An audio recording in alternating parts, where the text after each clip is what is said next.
of Calgary. Oh, okay. Yeah. Well, basically in Calgary, yeah. Okay. Yeah. So, yeah, we got a special episode tonight. I mean, I always say that, but this truly is one. We've got Theo Fleury with us. He's the NHL Stanley Cup champion, Olympic gold medalist, World Cup junior champion, and an expert in the field of relational trauma. He's been clean and sober for 14 years. He's the author of Playing with Fire, an amazing book I just finished reading. And, yeah, it's good to have you here. Theo, thanks for coming on, buddy. Yeah, my pleasure. Thanks. Yeah, it's really good. I mean, I guess I got a ton of questions after reading your book. I was getting a little emotional there because it's pretty heavy story. But I really appreciated your honesty, and just of course it resonated with me being a short hockey player as well. And I mean, I played at a pretty high level, and I partied a little too hard myself, so it resonated with a lot of that.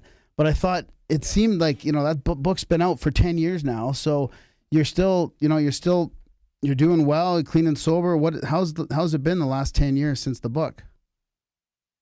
Well, it's been pretty much nonstop, they say the truth will set you free. And, obviously, that's been my experience. But more importantly, I think, I've connected to a lot of people like yourself, and, there's a lot of people that sit in my audiences when I'm speaking that, haven't found the courage and the strength to, talk about the people that end up approaching, the book signing table after each event, that come up to me and tell me their story. Yeah. Yeah. It's been, pretty much nonstop. We haven't stopped since 2009, since the first book came out, and it's mostly speaking stuff now, and it's been an amazing experience. It's interesting because I read the book when it first came out, like 9 years ago, and I just gravitated towards clean and sober afterwards, and I don't know if it it's funny because Graham and I were talking about it before, if it's like, these things that resonate with you sort of after the fact. But so how would you compare the last 10 years of your life compared to your hockey playing career? Because, I mean, from my standpoint, what you're doing right now has got to be a lot more fulfilling. Yeah, there's no question. I would say my life is a lot more drama-free. Yeah. And, I guess what's happened is, when you find your purpose, that's what drives you and that's what motivates you.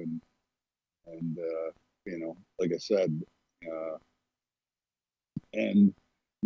I've really been able to touch every sect, denomination of, people out there, so, I've spoken to, junior high, high school, Aboriginal, corporate, lots of different groups that deal in the field of trauma, mental health, and addiction. So, yeah, I think what I do, I think touches every facet of life. Yeah, that's what addiction affects everybody, and that type of recovery is an important message. And you come with the clout of pushing yourself through that addiction and still playing at a World Cup level, like a NHL level. I mean, that's incredible. And then still coming through that in the end to sobriety it's an amazing story. So I'm sure that helps your message. People see that, the professional that you've always been. Yeah, it definitely, gives me, a louder voice than, the average person. But, I always say I'm a floor licking drunk, and that's all I am. And if I don't stay sober today, I could very easily, fall back into it, quite easily. And I would say, I have another relapse in me, but I don't have another recovery. So, Yeah, I'm glad you follow that abstinence model. I mean, that's the way I've been handling it as well. And and your story, your book, there was plenty of times in there where you had a little bit of sobriety and you chose to pick up, and then it was back to, being in the desert for 3 months with a pound of blow. I mean, this is where it takes you. Yeah, of course. And relapse is part of recovery. I've met very few people who, got it on the first attempt, and, I see it as you take your old toolbox and you just switch it over, right? And my old toolbox was always filled with some sort of numbing, aspect to it, where, I avoided my feelings. I avoided, lots of different things. And, getting involved in drugs and alcohol is a great way of avoiding, the reality of your pain and suffering. And, when you put that down and you take away all your coping mechanisms, it's easy to fall back into that if you don't, work a good program. Yeah. Yeah. So guilt and shame plays a big part it played a big part in my addiction, for sure. And I mean, I could imagine playing at that level in the NHL and the world, in the Olympics and all that. And playing, was there guilt there for you as well that kept you in addiction from like playing? Because I remember going on like it was just national ball hockey championships, but we'd party so hard that, I mean, I would play hard right out of guilt. I mean, it was just like, I'd have to go hard just because I didn't want to look like a fuck up, Yeah. I mean, was there a lot of that kept you in there? Like, because it must have been, did you feel any guilt there from, playing in front of so many people, but just still partying so hard? But you got to understand, hockey was easy for me. I didn't have to work at it. I was ultra talented, and I competed at a high level, and so but as we all know about addiction, your addiction never gets better. It continually gets worse and worse and worse, and that's what happened for me, and I could no longer manage the two. Yeah.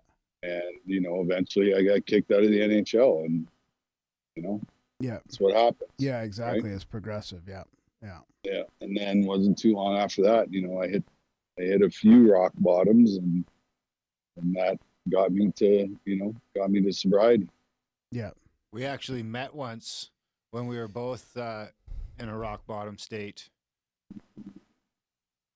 Okay. At the French Maid in Calgary. I was actually reminiscing on that when we booked you. I was like, I remember being there with them. I was up to the same stuff, but it's interesting. It's so much nicer to have this conversation now. 12 years later or 14 years later. It would be at least 15 years. Yeah, I guess years, 15. Well, my kids are 8 already, so it was way before that. Yeah. But well, that's the insanity of the disease, right? And that's where it takes you. It takes you places you never thought you'd ever, go to. And it is a progression too, right? It always seems like, for me, it was always alcohol. and that's why that's the main reason I steer clear of alcohol now, is because, it's like a couple of drinks and, it's like, hey, all of a sudden a bit of blow. It doesn't seem like, all bets are off once you get 5 or 6 drinks in you. I mean, everything starts coming up as a good idea. So Yeah. Well, that's why they say one's too many and 1,000's not enough, right? Yeah. So, So how does the relational trauma come into this then? You're obviously helping people out with that as well. You went through some abuse as a kid, and you came, you got honest about all that, which obviously helped. So that's part of your, how you can help people now as well. Yeah. Well, I believe that the core of every single issue we have in society starts with trauma. And trauma leaves us in emotional pain and suffering. And then how do we deal with this, emotional pain that's left behind from these traumatic experiences? Well, we tend to gravitate towards the dark side of life and get involved in addictions, right? Yeah. Because it allows us to cope and manage and, deal with that pain. But like you said, eventually you come to that place where you got to make a decision. Am I gonna live or am I gonna die? Right? And I've seen many, many examples where, well, they talk about it in the program, right? Jails, death, and institutions, Yeah. right? Yeah. So, that's where we go. And, I knew that I was better than what I was showing the world, and, stopped drinking, but I still had the ism, and, I needed to work on the ism part and get that under control. And yeah, so, and a lot of this trauma happens to us when we're in relationship, whether that's our parents or, my abuser or, whatever it is. And how am I going to get out of this? Well, I'm going to need to, first have a relationship with myself instead of running away or fighting or freezing or whatever it is. And, have a relationship with myself. And if I have a good relationship with myself, then, everything else takes care of itself. What's your take on some of the newer addictions that are coming in? I mean, obviously there's a huge opiate problem, but I'm talking more like, I think it's starting to become apparent that people are using phones and they call video it games process and, addictions and movies or whatever. I mean, sex, fill in the blank. There seems to be. Yeah. I mean, eventually busyness is going to be. That's the main one. Everyone's main line in their busyness. They're so busy that they can't think about their problems.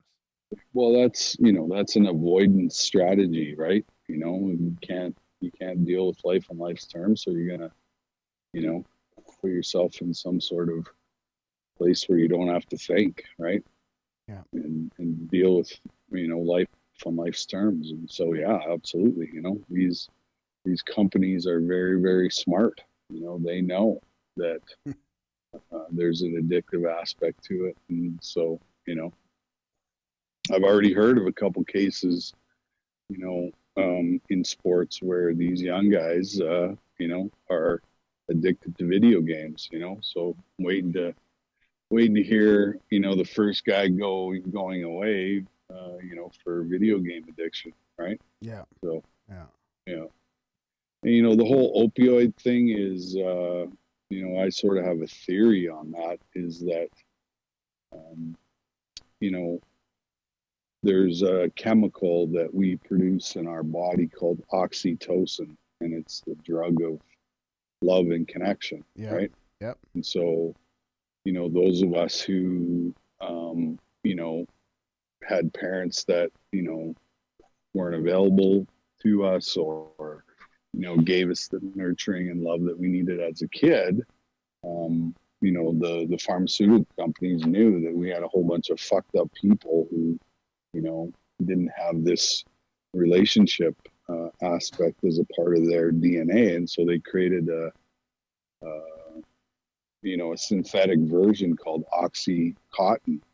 And when you look at oxytocin and Oxycontin underneath a microscope, they look exactly the same, except that Oxycontin has one little extra arm attached to it, which is the addictive part. And so, when I, talk to heroin addicts and people who are addicted to, these opioids, I say, well, why do you do it? Well, they go, because every time I take it, I get this warm and fuzzy feeling. And so it emulates being in a, sort of a relationship type of situation. And so that's why people get hooked immediately, is because, it gives them that feeling of relationship. That's interesting. That's like the theme we've been running with here on the show lately too, is that seems to be all the groundbreaking research is pointing to the opposite of addiction being connection. And if we could just, and it doesn't even have to be in a relationship, in an intimate relationship. I think it boils down to a lack of community, a lack of, the analogy I use is like, even when I was a kid, we would at least once a month, and it was my grandma, credit my grandma, because she made sure. And it was like, since she passed away, it doesn't happen anymore. I mean, I moved away, but she made sure once a month, Easter, whatever it was, whatever that long weekend was of the month, the whole family's getting together down at the property and we're all eating and we're hanging out together for a whole day and a whole night. And even Yep. that I find is gone. Like even on Christmas, it's a bunch of, just nuclear families in a sense. And, I mean, that's got its own value, but I think we're really lacking a greater sense of community. Yeah, for sure. And I believe that, the way out of this is community, right? And we were always, as kids anyways, we go to the rink and get our community fix, right? Or so teammates and parents and coaches and all that stuff. And so, now that we have phones and video games and all that, it's really taken away from all that. Yeah. You got to force it now. You really got to try and force it. So that seems to be part of your strategy with your, you've got Theo Fleury.life and you do some motivational speaking and coaching, and a lot of it's about conversations and just to build that honesty and community, I guess. Yeah, absolutely. There's no question that, we lack a lot of that old school kind of community stuff. And, in a lot of my sessions that I do, it's very community oriented, community based. You get a bunch of people in a room and use vulnerability to create safety. And, once you have safety in the room, that's when, that's when the magic of healing happens. So what kind of advice would you give people or kids, anybody really, that have been in abusive relationships or some of that sexual abuse that, that aren't sure what to do? Yeah, I think it's just finding, a safe environment where you can, talk about this stuff. And, that's the biggest reason why we're in the situation that we're in, is we haven't created a safe space in society yet where, we can talk about trauma. Everybody's aware of mental illness. Everybody's aware of addiction stuff, but, we don't talk about trauma.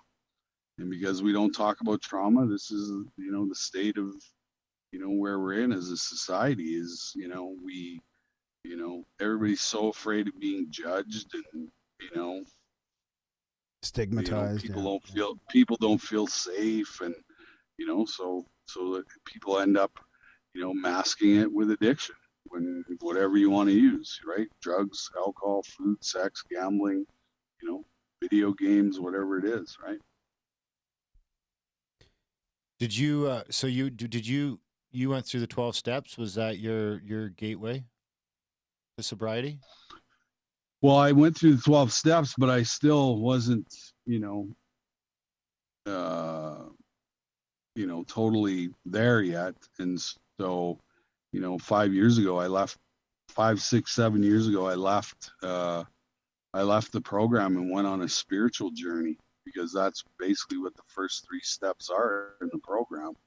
And, I've been on a spiritual journey ever since. And, it's that spiritual journey that has sustained me and kept me, clean for, whatever it is, almost over 5,000 consecutive days. Is, that spirituality is absolutely the core of, my sobriety.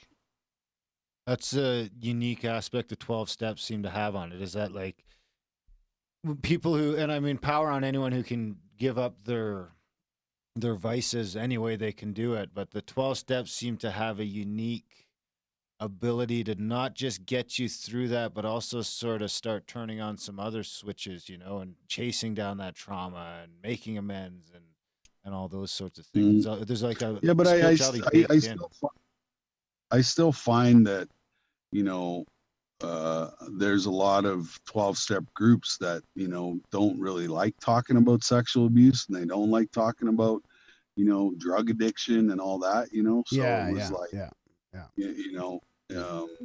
so, and you can go to as many meetings as you want, but if you're not working, the program, being sober is one thing, but having serenity and peace and joy and happiness is, is really what you're striving for, right? Yeah.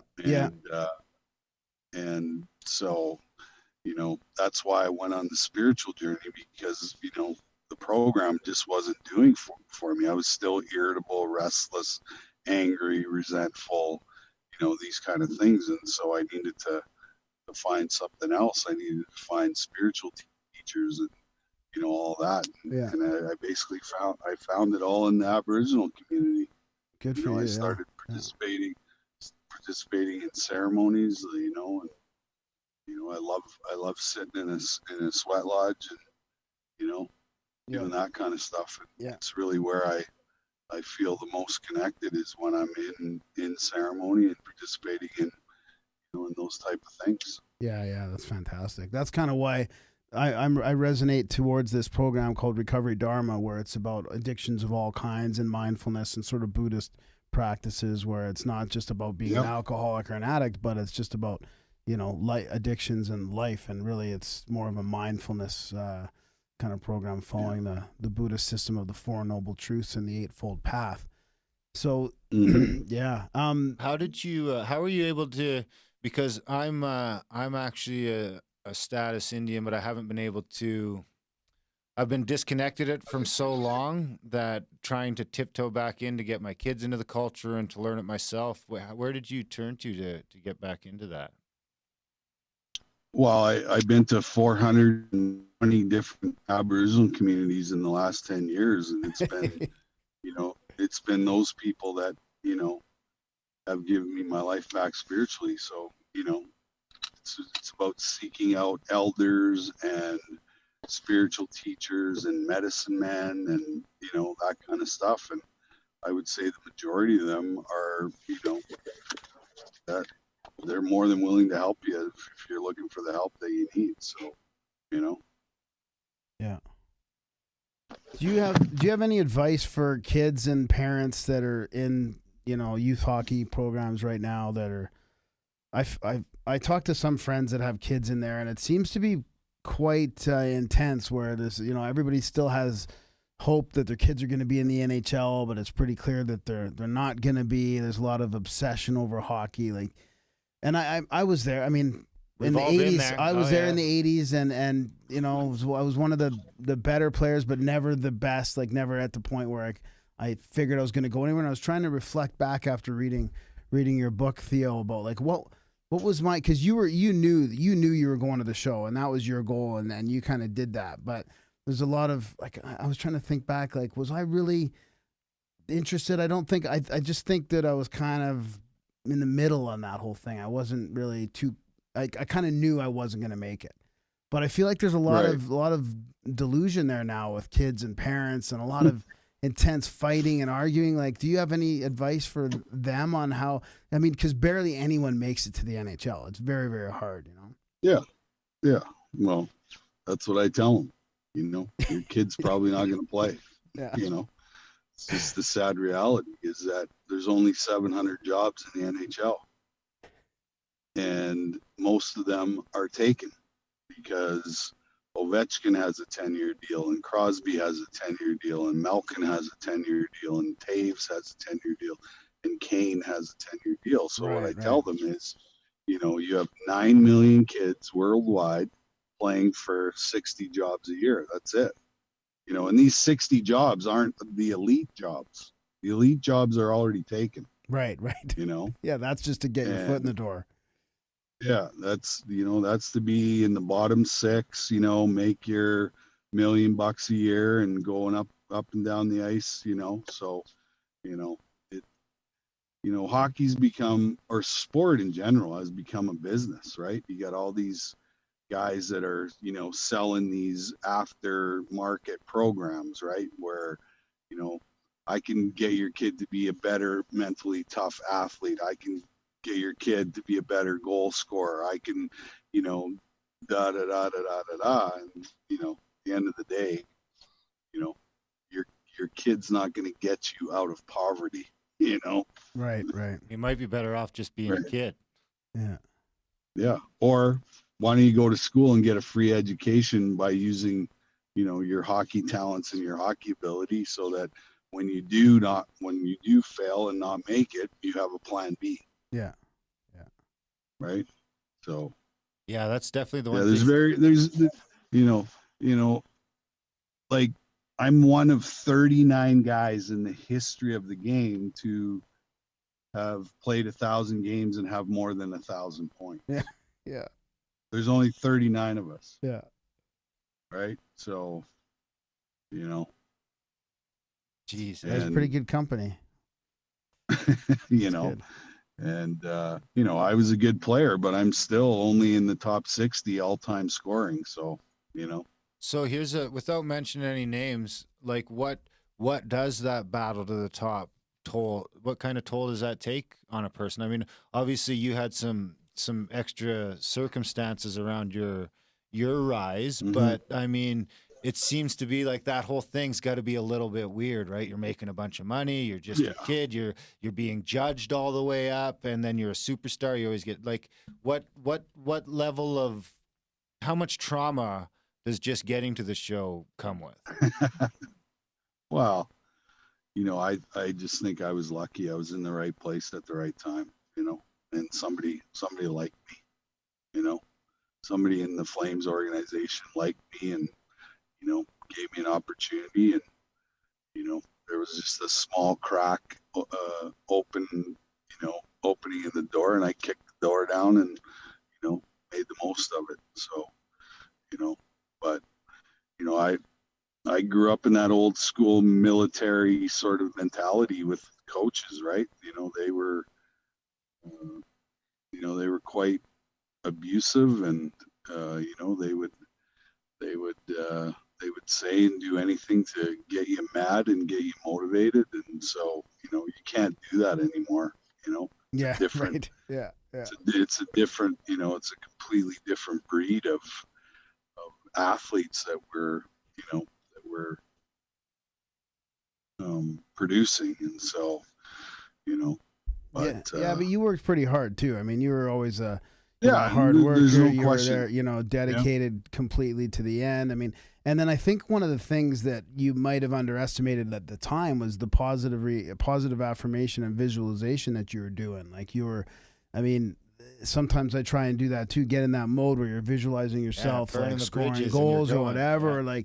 And I mean, you were doing that, which it's funny because you can go through life getting to the NHL and at the highest level of that through positive affirmation and this visualization, yet also fall into addiction. And then that must have played a part eventually into getting clean and sober as well.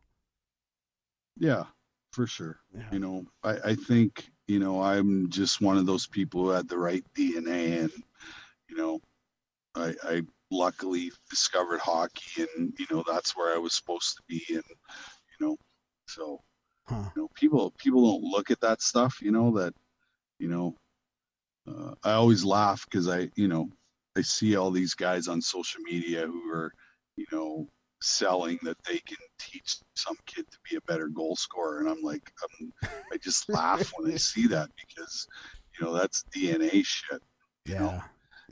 You come out of the womb as a goal scorer, and hopefully you find that, you find it, right? That stuff you can't teach that stuff, No, I would say all 700 jobs are almost your boy. That's a natural talent that you're lucky enough to find. Same with like throwing a baseball 100 miles an hour. Yeah, there's no exactly. All the practice in the world isn't going to get me throwing a baseball 100 miles an hour. Well, your DNA takes you to elite status, right? But there's lots of people that can improve, in certain aspects of the sport, where you can have a 5, 6, 7, 8 year, 10-year, career, but there's hundreds of thousands of millions of kids that are on that level, right? And so those are the kids that are competing, for those jobs. Yeah. And so it's highly, highly, highly competitive at, your bottom 6 guys, there's millions of those guys around. If you can break into the top 6, those are the guys that have 10, 12, 15, 20-year careers is, Yeah. you know, those guys that have that DNA already, you know, coded in them. Well, Gretzky said in your forward that you were the big game guy. You know, you're the guy that they count on in the big games. So is that part of DNA too, or was that partly learned? Is that confidence? Like, why were you the guy that would score in the big games? I don't know. I just love to be in that position. Yeah. You know, and I Yeah. knew that You thrived on that stress, you know, right? Yeah. It was, you know, but you know, because I was lacking attention, you know, if I scored a big goal, you know, then all the spotlight's on me, and you know, it was a great feeling. So yeah, you know, there's a bit of that, you know, to it as well. So well, there's also something to wanting to be in that moment, right? I mean, a lot of people think they want to be at that moment, but then when the coach taps them on the shoulder, they're like, "Fuck, I don't know if I want to go out there." I mean, it's the same thing with public speaking or starting a podcast or anything. I mean, it's easy to. And I really think, I mean, I'm a huge proponent of manifestation and intention and visualization. Yeah, so absolutely. Just thinking you can do it plays a huge role. Yeah, absolutely. If you think it, you can make it happen, you know? Well, that's kind of what I was getting at. Yeah, I believe in all that stuff, you know? Yeah. That, you know, I there was only one person in the world who thought I could be sober, and that was me, right? Everybody else was like, you know, kind of wrote me off, you know, and so, you know, and that's what recovery is, you know, how bad do you want it, and what are you willing to do in order to achieve it, right? Yeah. So it doesn't matter how many times people, you know, encourage you or whatever it is. At the end of the day, it's you have to do the work, and you have to, you know, you're the one that stays sober. Yeah, I mean, I guess when you're at your most likely to relapse, there's not going to be anyone there. I mean, the guy at the liquor store is not going to be like, "Hey man, no, you're not drinking," or, you know, it's got to be you, because when you're in that moment, you're not going to want to tell anyone, or, you know, you're in that bottom of the shame spiral, and you're just like sneaking off, or you know, whatever it is. But you can't count on it. If you can't count on yourself, you're in a world of trouble. But the spiritual aspect of that moment of sobriety, like even in your book, Theo, when you wrote about that last, when you kind of knew, when you basically pulled the plug, like when you finally totally sincerely asked for help and surrendered, was the moment that you got clean and sober. Like it was clear in the book that there was that final like little thing that you just surrendered completely, and that's when it happens. And it's so interesting that that principle of surrender is so powerful, but it's hard to explain to people. It's hard to put into words, or, you know, how do you do it? But there's that feeling of just, okay, you've had enough, you know, ask for help, reach out and ask something, some higher power for help or whatever. Sick and tired of being sick and tired. Yeah. What's your, do you have any opinion on the route people are going now, where some of these people are going down in the Amazon and going the ayahuasca route or the psychedelic route down there to deal with addiction? Do you have any opinion on that, or do you think that's do you have any opinion on it? Whatever works for you. Yeah. You know. I know that I don't need to be fucking shitting and pissing myself to have a spiritual awakening. So you know, and puking and throwing up. I already went through that. You know. Yeah. In a sense, you did. Yeah, for 20 years. Right. So, you know, whatever works for people. You know, I'm, you know, if that's what you need to do in order to, you know, have a spiritual awakening, go for it. You know. But, you know, so. Do you have a daily? I just assume to, you know, stay absence from, you know, all that stuff, and you know, I just don't drink. Yeah. Right. I just don't pick up. Yeah. You know, because, you know, I play the rest of the movie out. Right. You know. Yeah. It doesn't end well. It doesn't end well. That's me catching a flight to Colombia, and you know. Yeah. Yeah. Right. Waking up going right to the source. Yeah, waking up in a different country. Yeah. Waking up in a crack den looking for fucking white specks on the floor. That's where I end up. So, yeah. No, I feel the same way. I don't really touch that psychedelic stuff either. But if people, it's healing for a lot of people. And if they want to do it, then that's fine. Do you have a daily or regular spiritual practice of meditation or anything to keep you grounded when you're not in the sweat lodge or anything like that? Yeah, I do a lot of prayer stuff. You know. Yeah. So, and then obviously I try to get into the sweat lodge as much as I can, because it's, for me, it's just, it's one of those places I really feel at home and I feel connected. And, so it's one of those rituals I love to do. Yeah. Do you use the talking stick at all in any of your work or anything like that to help create safe space? Nope. I have lots of talking sticks that have been given to me, but the biggest thing for me is the word vulnerability. I think the more vulnerable we are, the more we create, that safe space and that safe environment for, other people to, talk about what happened to them. Yep, I totally agree. Yeah. Right on. Is there anything else you think you want to talk about before we let you go? We appreciate your time and talking about all this. No, I just think that you have to find your own way, right? And you have to find what feels comfortable to you, what you believe, and at the end of the day, just don't pick up. Instead of picking up a drink, pick up the phone and call somebody. Yeah, exactly. Yeah. It's that simple. But that was one of the hardest things that that I struggled with, was picking up the phone and talking. Yeah. But once I grasped onto that concept, every time I did it, it got easier and easier, and all of a sudden I have 5,000 days.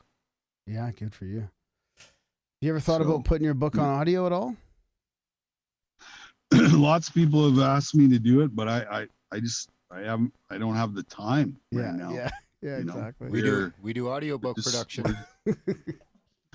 We're just so busy, Well, that's good. Yeah. That's a good thing, man. We need people helping out with addiction, because, man, it's a losing battle right now. I mean, it's getting worse and worse out there. So. Well, I encompass the whole thing, right? Yeah. Trauma. Yeah. Trauma's the catalyst, and we don't talk enough about trauma. And when you talk to people about having a gun in your mouth, and you talk about being raped 150 times, that really kind of puts it into perspective for people, and I'm a big advocate for talking about trauma, because if we don't talk about our trauma, we're going to continue to struggle with whatever it is we're addicted to. I agree, 100%. Yeah. So you must be. Are you a big fan of Brene? Have you read any of Brene Brown's stuff? Oh yeah. Awesome. She's great. Yep. She's the queen of vulnerability. So yeah, that's who opened the door for me. Sort of was starting to read her books and go down her stuff, and she does a great job of getting it across. Yeah. She puts it in a very simple form that you can understand, right? So. Well, Theo, we thank you for your time and for our only Stanley Cup to date. We almost got there in 2004, but it's not. I don't know. Maybe in a few more years. But and thanks for coming on the show. And I mean, I couldn't be happier to have you on now. I mean, in a weird way, I'm happier. My 12-year-old self would kick my ass. Yeah. But I'm happier to talk to you now than I am when you were scoring all those goals. Yeah. I appreciate that. Yeah. Well, you figure out what really matters in life, and hockey's just a game, and what we do every day is life and death, and I think that's way more important. Yeah. Absolutely. Well, Cool. we'll have to do this again sometime. Maybe next time we'll get you in the studio. Yeah, for sure. Sounds good. All right, buddy. And All we'll right, put Theo. your website in the show notes and stuff, and we'll link to all your motivational Cool. speaker website and all that. Cool. Okay. I appreciate that. Right on, buddy. Okay. All right, guys. Okay, take care. Have a good night. Have a good one. Bye. Bye-bye. You too. Bye-bye. And that was our chat with Theo Fleury. Yeah, that's good, man. That was On the road. inspiring. Yeah. Yeah, Crazy, eh? yeah. It's One of the top 50 hockey players of all time. yeah. Yeah. Yeah, and like I said, I mean, I'll probably talk more about this in the intro to the episode, but I mean, this is when I was, like, he started in the NHL, I think, 87, 88 or something, 88, 89. That was right when I graduated high Won school. the cup in 89. 89. Yeah, well, that was his first That was year. his first year Yeah, with the so Flames. won the Flames Cup in 89. And that's when I graduated in 88. Is it? And so I had already been through, like, I think I'd already quit hockey for a half year because it was such a it was a joke with all the scouts and the competition. And it wasn't fun. Like, Yeah. we went through a phase, me and a bunch of friends went through a phase where it was just ridiculous sort of politics and pressure in the game. And we're like, forget this. But, you know, still got invited to junior B at one point, but I mean, it was weird being a small kid, right? Nobody thought you could ever make it, right? It's just automatic, like, no, he's too small. It was all about size. So to see a guy like Fleury, right from the start in his career, like, he was putting up the numbers and he was playing his heart out. And the book was interesting because it talked about small town, you know, Saskatchewan and Winnipeg or Manitoba. And, you know, going from rink to rink and, you know, people would come and sort of see that little guy play, right? And he just knew he was going to the show the whole time. That's really, really It's the interesting. visualization part of it, Yeah, I'm telling you. And you were doubting yourself already. Yeah, yep. That's okay. If you would have made the show, you would have just been a wreck. No, I never really, you know, we had The podcast wouldn't be here anyway by any stretch. We had a lot of good players in our team, and they were better than me. So I mean, you know, already you're thinking, well, you know, there's no way, right? Unless we all make it. Yeah, and the scouts came out once to our team. This was in, like, when we were in AAA or whatever, and they're like, "Okay, guys, the scouts are here. We were 8-1 in exhibition," and everybody's like, This is when all the good players ended up on one team, kind of, right? Which didn't happen very often. And then we went 3-33 for the season. Everybody started playing for themselves. Everyone's showing off. Oh, it was just the worst. And that was probably the beginning of the end of thinking, oh, what the hell's going on here? And you got into the drinking. Oh, yeah. 15 years of that. More than that, probably. More than that. 20? I think I did. 22, maybe? I did from 22 years? I was real bad from probably 22 to 30. I did 8 bad years. But it was 20 years. Yeah. 20 years total. Yeah. But just good to see a guy like Fleury that's still there, you know, still clean and sober, 14 years. He's still doing it, you know. He's preaching, he's putting his money where his mouth is, you know. He's preaching it. He's living it. And he's helping people all over, 400 and something. Driving home from a talk. Yeah. Calling us from his car. Yeah. On the side of the road Yeah. to do the interview. So Yeah. he can talk about addictions more. Yeah. And that's talking the talk, walking the walk, making the world a better place. Yeah. What else you got? That's about it, man. That was great. That's Yeah, it. it was fantastic. We got the Theo Fleury interview done. We highly recommend the book, Playing with Fire. Nice read. It's really a real page turner. So if you're looking for something to maybe give you some insight into, I mean, he doesn't hold back. No. That's for sure. It's if you want to go behind the pages of a little bit of behind the scenes in the NHL too. Yeah, behind the scenes of the NHL and the party lifestyle with millions and millions and millions and millions of dollars in the bank. Yeah. And the kind of trouble you can get yourself into. Yeah. This is why it's good for me not to be rich. I would have been fucking in trouble, man. Or drinking, if I would have got rich in my 20s, that's it. I might be dead right now. Yeah. Anyway, here we are all clean and sober. I'm a little less clean and sober than you guys, obviously. I was going to question you that in the middle of that interview. You got to be careful about saying you're clean and sober when you're smoking doobies every day. I mean, that's not, that's a different, you can say you're sober, but I can't say I'm clean. Well, probably not, technically. I mean, who made the rule book? Yeah, exactly. I'm clean and sober. Yeah. As long as I'm not drinking alcohol, snorting cocaine Yeah. Well, off AA's of some got hooker's yeah, ass. but that's interesting, right? Because that's the way you think about it, which Mhm. is fine, right? And a lot of people still smoke weed, and it's a harm reduction thing, and they'd rather do that than the hard stuff. But for some people, it'll lead back to that hard stuff, Oh, right? yeah. That's why 100%. like it's still it's a bit of a gray area there. I can That's see why, that. but that's why people have troubles with the 12 steps. Like you can't really go to an AA meeting and not say you're an if you say you're So an addict. they wouldn't let me go to AA? Well, no, not really, because No? you're. I mean, no, you can go. The only requirement is the desire to stop drinking. That's the only requirement. It's open to everybody. I haven't drank. Actually, I can't say that anymore. No, but I had the sip of wine. no, that's but that's. Does that not that's- count? That was just to test if I wanted it. And immediately I was like, no, I don't want any wine. That's up to you and your higher power how you want to handle that situation. My high power give me a pretty good talking to on the weekend.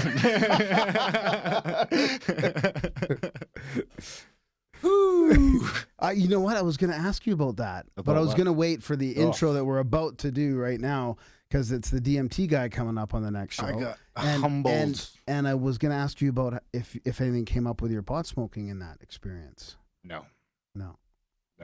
it was more like, you got some work to do, bud. Yeah. yeah. You think you Yeah. think you've come a Yeah, long you way. think you've just- come a long way? No. What about this, and this? Wow. That's Pretty crazy. much, yeah. But and then a pat on the back too. Pat on Yeah. the back as I headed out the door. Get back out there, kid. Yeah. But what I was getting at is with AA, it's the 12 steps for it's all segregated, right? So you can be an AA, but that's for alcohol. So if you've got drug issues, you can't really go up there and say you're an addict because then people aren't going to really resonate with it. That's But right. then you go to CA for cocaine or NA for narcotics, and you don't want to say you're an alcoholic. So but you Cocaine's know, a in hell of a drug. in AA, there's sort of an unwritten rule that you're not sober if you're smoking dope. I mean, that's kind of the way they still see it. Yeah, But I now can get people are that. going back See, into the- Bill Wilson's history and going, oh, he was on acid and all this and that, and Ugh. who's he to talk about sobriety, blah blah blah. But Well, the three of us have that in common, that cocaine took us down. I mean, yeah, it's not to be fucked with. That's, Yeah. If I can give you one bit of advice, don't fuck with cocaine. Not even once. Exactly. Don't. It's Yeah. a slippery slope.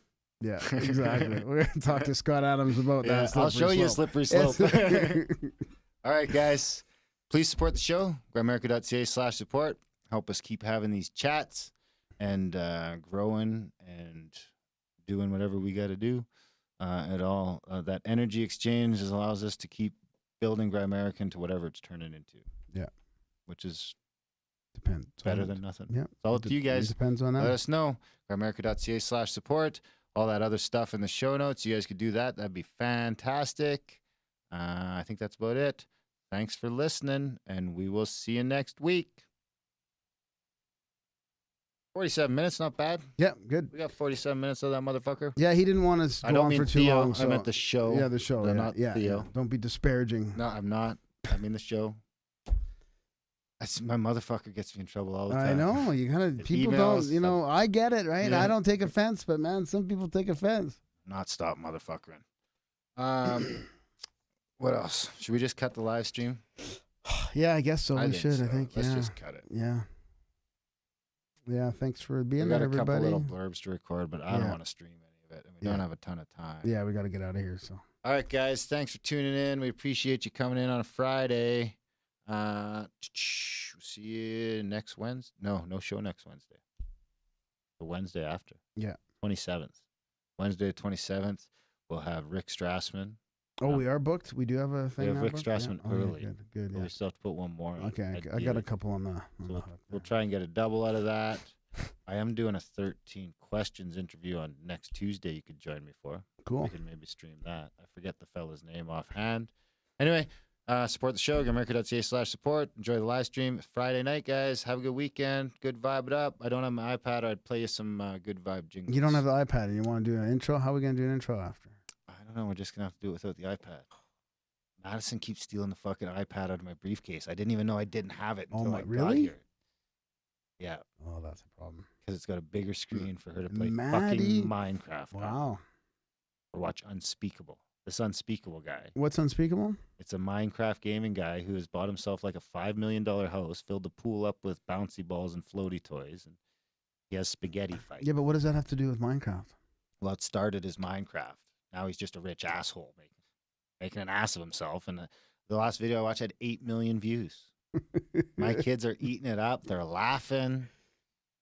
Does he play Minecraft for them? Yeah, like, he plays Minecraft so too. So it's like a couple episodes of him showing them how to play the game, and then a couple episodes of him just acting like an asshole in his mansion. Kid's like 22. Wow. I mean, good for him, honestly. He's Yeah. got like fucking 8 million subscribers or something like that. Wow. I mean, I might just get into Minecraft, man. I don't know. Support don't come up. I'm just going to Minecraft this shit. I'm going to get real good at Minecraft. I'm going to get funny. Me and Graham will play Minecraft and dress up, and we'll just do a kid show. No. That's where the money is. No. Telling you. All right, fine. It's the wrong time to get into that stuff. It is the wrong time to get into that stuff. PayPal just got rid of Pornhub. What the fuck does Pornhub have? It's just the way it's going. I'm telling you. First Stefan Molyneux, now Pornhub. Well, I'll tell you what. Unspeakable is going to be the last guy to get demonetized because his content is kid It's friendly. independent though. They want all mainstream people places on there. It's not the right time for that. All right. Yeah. So we shut down the show? No. All right. No. All right, guys. Have a good weekend.